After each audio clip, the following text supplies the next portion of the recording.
प्रिय छात्रों नमस्कार। कक्षा 10वीं विषय गणित प्री बोर्ड परीक्षा वर्ष 2021 का पेपर हम हल कर रहे थे। तो देखिए आज हम प्रश्न 19 को हल करेंगे। देखिए प्रश्न 19 है, भूमि से 60 मीटर की ऊंचाई पर एक पतंग उड़ रही है। यहाँ रही है पतंग में लगी डोरी को अस्थायी रूप से भूमि के एक बिंदु से बांधा गया है। भूमि के साथ डोरी का झुकाव 60 अंश है। यह मानकर कि डोरी में कोई ढील नहीं है, डोरी की लंबाई ज्ञात कीजिए। तो देखिए इसका हल। हमने सबसे पहले माना के एक पतंग है, के को हमने एक पतंग मान लिया। अब देखिए और पी, ये पी है, पी बिंदु वह बिंदु है जिससे पतंग में लगी डोरी को बांधा गया है। पी से ये पतंग में जो डोरी लगी है उसको बांधा गया है, तो ये पतंग की डोरी हो जाएगी। फिर देखिए त्रिभुज, ये एक त्रिभुज बन जाएगा। इस त्रिभुज में देखिए के एल पी में यहाँ पर ये 90 अंश का कोण बनेगा, तो ये समकोण त्रिभुज होगा। तो समकोण त्रिभुज के एल पी में फिर देखिए के एल बटे के पी, क्योंकि हमें sin 60 का मान दिया गया है, तो यहाँ हम के एल बटे के पी बराबर sin 60 ले लेंगे। यहाँ साइन इसलिए हम ले रहे हैं क्योंकि साइन थीटा बराबर लंब बटे कर्ण होता है। यहाँ पर हमें लंब दिया गया है 60 मीटर, ठीक, इसलिए हम साइन ले रहे हैं, नहीं तो फिर हम टेन लेते हैं। फिर यहाँ देखिए के एल का मान कितना है 60, तो यहाँ हम रख देंगे 60। फिर के पी हमें निकालना है। के पी क्या है? डोरी है, जो पतंग में डोरी लगी हुई है वह डोरी है के पी। और इसके बराबर में साइन 60 अंश का मान कितना होता है? साइन 60 अंश का मान वर्गमूल 3/2 होता है। फिर देखिए यहाँ हम तिर्यक गुणा कर देंगे तो 60 का 2 से हो जाएगा, और इसके बराबर में वर्गमूल 3 का गुणा केपी से हो जाएगा। फिर देखिए 60 गुणा 2 केपी बराबर, हमें केपी का मान निकालना है, इसलिए ये वर्गमूल 3 यहाँ बटे में भाग में चला जाएगा। फिर देखिए हम 60 को 2 गुणा 3 गुणा 10 लिख सकते हैं, क्योंकि अगर हम इनका गुणा करेंगे तो फिर 60 ही होगा। तो 2 गुणा 3, 2 3 6 गुणा 10 60 हो जाएगा, और गुणा 2, तो ये 2 लिखा है।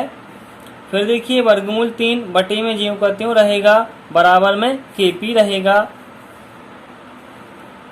फिर देखिए हम इस 3 को वर्गमूल 3 गुणा वर्गमूल 3 लिख सकते हैं, गुणा 2 गुणा 10 गुणा 2, ये संख्याएं जो बची थी उनको हमने लिख दिया, और बटे में ये वर्गमूल 3 ज्यों का त्यों लिख दिया, बराबर में केपी ले लिया हमने।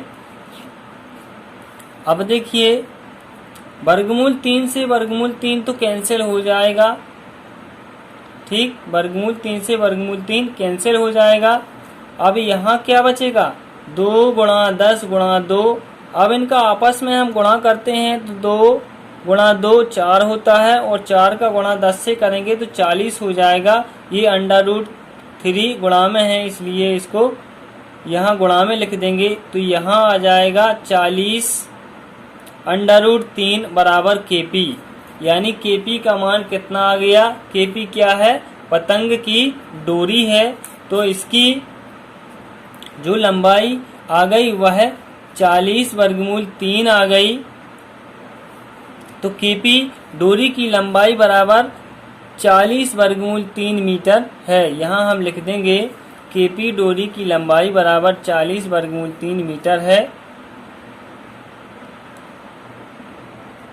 अब देखिए प्रश्न 20 है, ABC एक समद्विबाहु त्रिभुज है जिसका कोण C समकोण है, तो सिद्ध कीजिए कि AB वर्ग बराबर 2AC वर्ग। ये हमें सिद्ध करना है। तो आइए हम इस प्रश्न को हल करते हैं।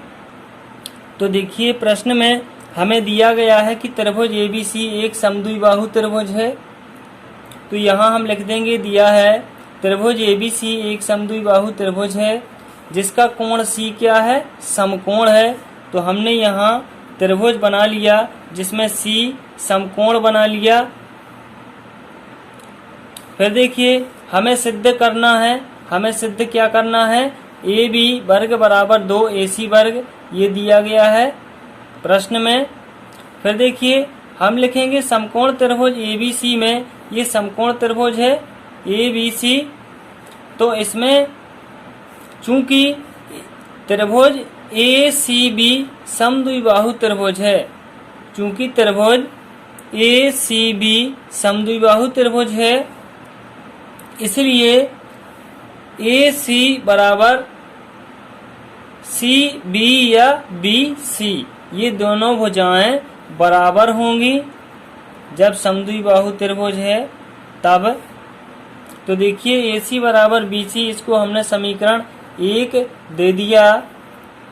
फिर देखिए अब हमें पता है पाइथागोरस प्रमेय से, पाइथागोरस प्रमेय से हम क्या जानते हैं, पाइथागोरस प्रमेय से हम जानते हैं कर्ण का वर्ग बराबर होता है लंब का वर्ग धन आधार का वर्ग।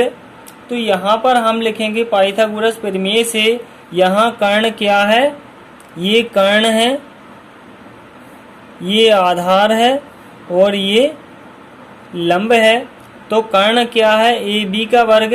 तो यहाँ हम लिखेंगे AB का वर्ग बराबर लंब क्या है, AC। तो हमने लिख दिया यहाँ पर AC का वर्ग धन BC, तो यहाँ लिख दिया BC का वर्ग। इसको हमने समीकरण 2 दे दिया। अब देखिए हम लिखेंगे इसके आगे समीकरण 1, हमारे पास क्या था, AC बराबर BC, तो हम लिखेंगे समीकरण 1 और समीकरण 2 से, समीकरण 2 ये दिया गया है। तो यहाँ पर हम समीकरण 2 में BC बराबर क्या लिख सकते हैं, AC। तो देखिए यहाँ पर हमने AB का वर्ग बराबर AC का वर्ग धन AC का वर्ग, BC की जगह पर हमने क्या लिख दिया, AC, और वर्ग ज्यों का त्यों लगा दिया। ये देखिए वर्ग हमने ज्यों का त्यों लगा दिया। तो AB का वर्ग बराबर AC का वर्ग धन AC का वर्ग हो जाएगा और ये दोनों जुड़ जाएंगे, एक AC वर्ग धन एक AC वर्ग बराबर 2 AC वर्ग हो जाएगा।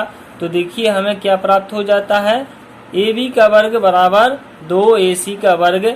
यही हमें सिद्ध करना था, तो ये इसका सही उत्तर हो जाएगा। चैनल को सब्सक्राइब कर लेना ताकि आपको वीडियो मिलती रहें। धन्यवाद।